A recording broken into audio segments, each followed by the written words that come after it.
Hello guys, good morning. അപ്പോൾ ഇന്നൊരു 6:30 സമയപ്പോഴാണ് നമ്മൾ വർക്കിന് ഇറങ്ങുന്നത്. ഇന്നലെ നമ്മളെ വണ്ടി മേലെയാണ് ഇട്ടിട്ടുണ്ടായിരുന്നത്. അങ്ങനെ വണ്ടി സ്റ്റാർട്ട് ചെയ്തു, ഊബറും റാപ്പിഡോ യാത്രയൊക്കെ ഓപ്പൺ ആക്കി. അങ്ങനെ അവിടുന്ന് നേരെ മുണ്ടമ്പാലം പോയി. ഇന്നലെ ബിയിൽ നമ്മൾ 177 കിലോമീറ്റർ ആട്ടോ ടോട്ടൽ ഓടിയത്. CNG ഒരു 4 വട്ടം ഉണ്ടായിരുന്നു. അങ്ങനെ ഒരു അരമണിക്കൂറിന് ശേഷം ഒരു 6:45 ആയപ്പോൾ നമുക്ക് ഫസ്റ്റ് ട്രിപ്പ് അടിച്ചു, ഒരു മരിയ.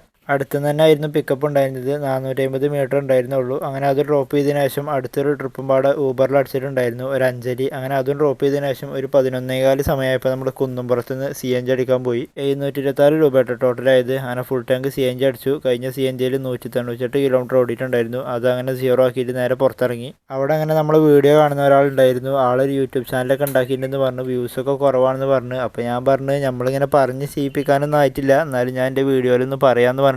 അപ്പോൾ ആളെ ലിങ്ക് ഞാൻ താഴെ കൊടുക്കുന്നുണ്ട്, പറ്റണവരൊക്കെ ഒന്ന് സപ്പോർട്ട് ചെയ്യുക. അങ്ങനെ അതിനുശേഷം ഒരു 5-6 ട്രിപ്പൊക്കെ ഓടിയതിനു ശേഷം നല്ല ബ്ലോക്ക് ഉണ്ടായിരുന്നു. അപ്പോൾ റൂമിലേക്ക് പോകാൻ വേണ്ടി ഡെസ്റ്റിനേഷൻ ഇട്ടപ്പോൾ നമുക്ക് റാപ്പിഡോയിൽ ട്രിപ്പ് അടിച്ചിട്ടുണ്ടായിരുന്നു. നമ്മളെ ഇൻഫോ പാർക്ക് എക്സ്പ്രസ് വേ എന്നായിരുന്നു പിക്കപ്പ് ഉണ്ടായിരുന്നത്. കറക്റ്റ് നമ്മളെ കാക്കനാട് ജംഗ്ഷനിലേക്കായിരുന്നു ഡ്രോപ്പ് ഉണ്ടായിരുന്നത്. ആകെ 1.5 കിലോമീറ്റർ ഉണ്ടായിരുന്നുള്ളൂ. നല്ല ലാഭമുള്ള ഒരു ട്രിപ്പായിരുന്നു. 150 രൂപ കിട്ടിയിട്ടുണ്ടായിരുന്നു. അങ്ങനെ അത് ഡ്രോപ്പ് ചെയ്തതിനു ശേഷം നമ്മൾ നേരെ റൂമിലേക്ക് പോന്നു. കറക്റ്റ് ഒരു 7 സമയപ്പോൾ നമ്മൾ റൂമിലേക്ക് എത്തി. ഒരു വെളിച്ചെണ്ണയും കുറച്ച് തക്കാളിയും വാങ്ങിയിട്ടുണ്ടായിരുന്നു. അങ്ങനെ ഇന്ന് നമ്മൾ CNGയിൽ ഓടിയത് 57 കിലോമീറ്റർ ആട്ടോ. ബിയിൽ 152 കിലോമീറ്റർ ഓടിയിട്ടുണ്ടായിരുന്നു. അതങ്ങനെ സീറോ ആക്കി. അപ്പോൾ ഇത്രയൊക്കെ ഉള്ളൂ ഇന്നത്തെ വിശേഷങ്ങൾ. അപ്പോൾ ഇനി ബാക്കി നാളെ.